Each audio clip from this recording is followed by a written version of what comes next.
دوستانی سی قدر میں آپ کو بتاؤں کہ حضور غوث پاک رضی اللہ تعالی عنہ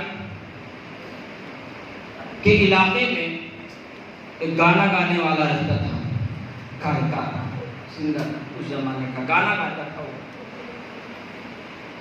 اور چونکہ وہ بھی اپنی دنیا میں بہت اعلیٰ مقام رکھتا تھا، اسے بھی سننے والے لوگ بہت ہوا کرتے تھے، وہ بھی جدھر جاتا تھا تو اس کے چاہنے والوں سے گھیر لیا کرتے تھے۔ تو 2-4 بار اس سنگر کا حضور غوث پاک سے ملاقات ہوئی۔ حضور غوث پاک نے اسے سمجھایا اور کہا تو چند پیسوں کے خاطر اپنی آخرت کیوں برباد کرتا، چند واہوائی اور شاباشی کے خاطر تو اپنی عاقبت کیوں برباد کرتا ہے؟ آج ہم میرے رب کے جانے، دیکھ لے میرے رب کے قدرتوں کا جلوہ، آج میرے رب کے جانے، لیکن اس کو یہ بات سمجھ میں نہیں آتی تھی، اور وہ گلی گلی چوک و چوراہوں پر جہاں گانا گاتا بجاتا تھا وہاں کے لوگوں کو کہتا تھا، اے لوگوں، عبد القادر جیلانی میرے شہرت سے چڑھتے ہیں، میرے گانے سے چڑھتے ہیں، کیونکہ میں بہت اچھا گاتا ہوں، مجھے بہت پیسہ ملتا ہے تو وہ چڑھتے ہیں۔ اس طرح سے وہ لوگوں کو کہتا کہتا، لیکن کیا ہوا؟ حضور غوث پاک نے پہلے ہی کہا تھا، اے سنگر کان کھول کر سن لے، جب تک تیری آواز ہے، جب تک یہ تیری دنیا ہے، جب تک کہ تیرے گلے میں سر ہے، یہ زبان تیرے دیوانے ہیں، اور ذرا سی قدرت کی لاٹھی کیا پڑی تو برباد ہو جائے گا، تو تباہ ہو جائے گا، اس لیے تو دنیا کو چھوڑ آ جا میرے رب کی جانے۔ اس نے نہیں مانا تھا۔ پھر کیا ہوا؟ عمر بڑھی اور آگے عمر گئی تو آواز تھوڑی سی جا چکی تھی، اب وہ لذت اور وہ مٹھاس آواز میں نہ رہی، تو لوگوں نے اسے سننا بند کر دیا، اور جب سننا بند کیا تو آمدنی ٹھپ ہو گئی، تو جب آمدنی ٹھپ ہو گئی تو گھر میں کڑکی آ گئی، اور گھر میں کڑکی آئی مطلب غربت آئی، غربت آئی تو لفڑا آیا، جھگڑا آیا، اور جب جھگڑا آیا تو گھر کہاں چلے گا؟ بیوی کسی اور کے ساتھ، بچے کہیں اور گئے، سب ادھر ادھر ہو جاتے ہیں۔ اس لیے کہتا ہوں اے قوم کے نوجوانوں، آوارہ گیری بعد میں پہلے رزق کمانے کی کوششیں کرو، پیروں پر کھڑے ہونے کی کوششیں کرو۔ آج اگر تم نے اپنے پیروں پر کھڑے ہونے کی کوششیں نہیں کی، سمجھ لو کہ تم نے اپنے ہاتھوں سے اپنا مستقبل تباہ کیا ہے، اپنے ہاتھوں سے تم نے اپنا مستقبل تباہ کیا ہے۔ آج عمر ہے، آپ کما رہا ہے، آج عمر ہے، آگے بڑھو، کچھ ہنر سیکھ لو، باپ کی باتیں مانو، باپ کا ہی ہنر سیکھ لو، کچھ تو بن جاؤ اپنے بال بچوں کو پالنے کے لیے۔ ہمارا گیری سے تمہیں کیا ملے گا؟ کیا تمہیں حاصل ہوگا سوائے تباہی اور بربادی کے؟ تو پتہ چلتا ہے جو لوگ آوارگی کو اختیار کرتے ہیں گویا اپنی زندگی خود تباہ و برباد کرتے ہیں۔ تو وہ سنگر، آمدنی بند، سب کچھ بند، گھر تباہ و برباد، آواز نہیں تو اب کوئی سننے کو تیار نہیں۔ کہاں وہ سنگر جو لوگوں کے دلوں پہ راج کرتا تھا؟ آج وہ سڑک والے بھی اسے نہیں پوچھ رہے ہیں۔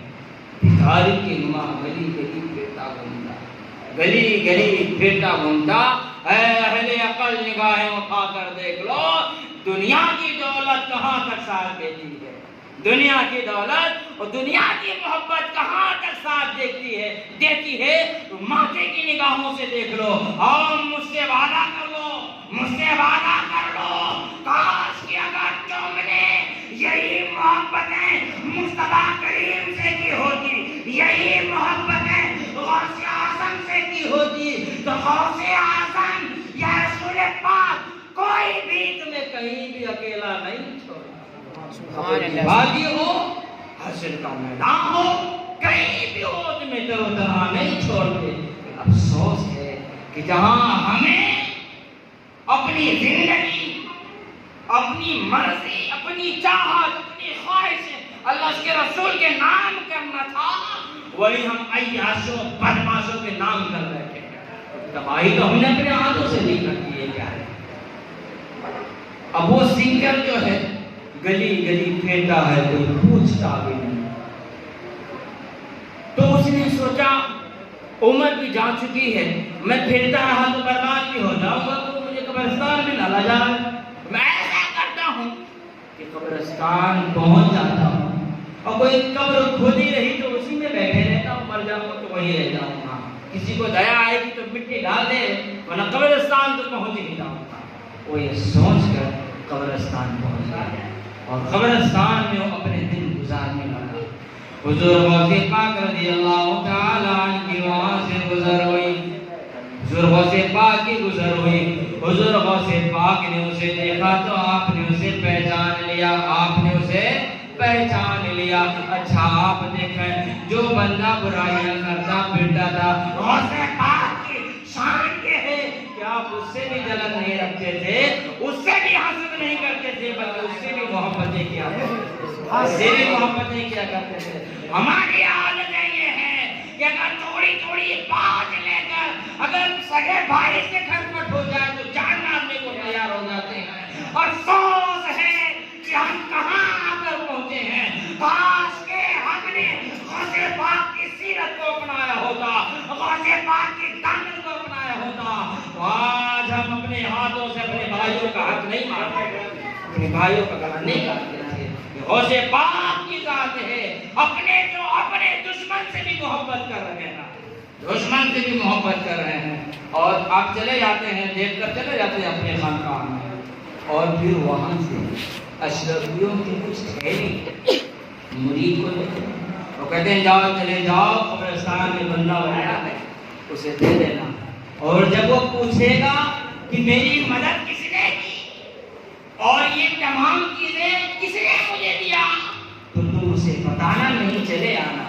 اے لوگوں اب حال دیکھو، مرید جو ہے اشرفیوں کی تھیلی لے کر قبرستان پہنچتا ہے، اور قبرستان میں دیکھتا ہے کہ وہاں پر وہ سنگر بیٹھا ہوا ہے اور بہت ہی بکھری ہوئی حالت ہے۔ اب مرید وہاں پہنچتا ہے اور پہنچنے کے بعد کہتا ہاتھ آگے بڑھاؤ، ہاتھ آگے بڑھایا گیا، اشرفیوں کی تھیلی اٹھائی اور اس کے ہاتھ میں رکھ دیا۔ وہ سنگر سوچتا ہے شاید یہ بندہ آیا ہے، کچھ نظر و نیاز کیا ہوگا تو مجھے کچھ کھانے پینے کی چیزیں دے رہا ہے، یعنی سیٹی وغیرہ دے رہا ہے۔ سنگر یہ سوچتا ہے اور لے لیتا ہے، لیکن اسے بھوک تو لگی ہوئی ہوتی ہے۔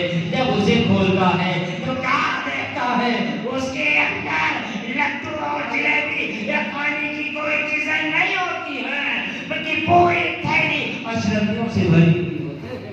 سبحان اللہ۔ دوستانے ذی قدر، وہ سنگر دوڑتا ہوا آپ کے خادم کے پاس پہنچتا ہے، کہتا ذرا بتاؤ تو صحیح ہے، تم کو یہ دیا کس نے ہے؟ کہا جس نے بھی دیا ہے وہ بتانے سے منع کیا ہے۔ دوسری بار پوچھا، یہی جواب دیا مرید نے۔ تو پھر وہ سنگر کہتا میں سمجھ گیا کہ میری مدد کس نے کی ہے، میں سمجھ گیا کہ مجھ کو قبرستان میں مدد کس نے پہنچائی ہے۔ کہا کس نے؟ کہا سنو، ساری زندگی میں جس سے نفرتیں کرتا رہا، قبرستان میں بیٹھ کر جب ساری دنیا نے مجھے دھوکہ دی، میں نے عبدالقادر سے مدد مانگی تھی، میں نے عبدالقادر سے مدد مانگی تھی، مجھے یقین ہے کہ یہ تھیلی تو انہوں نے ہی بھجوائی ہے۔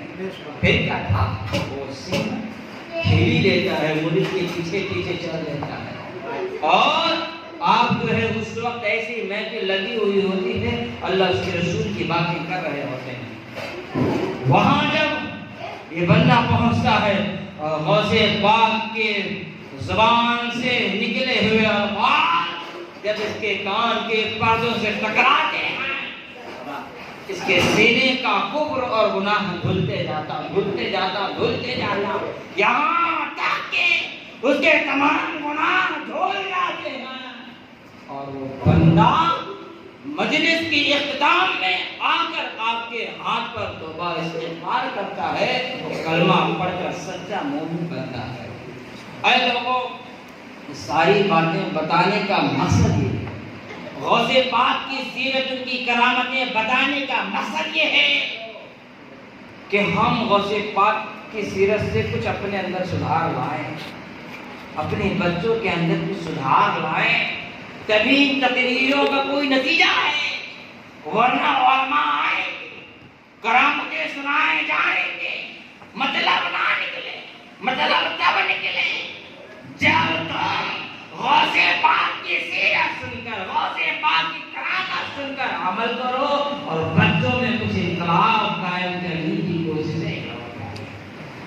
میں امید کروں گا کہ ہر ایک نوجوان نماز کی پابندی کرنے کی پوری کوشش کرے۔ چلو ٹھیک ہے، سارا دن تم کاموں میں بزی رہتے ہو، نہیں ٹائم ملتا، کوئی بات نہیں، لیکن جب ٹائم ملے تب تم عبادت کرو، جب ٹائم ملے تب تم عبادت کرو۔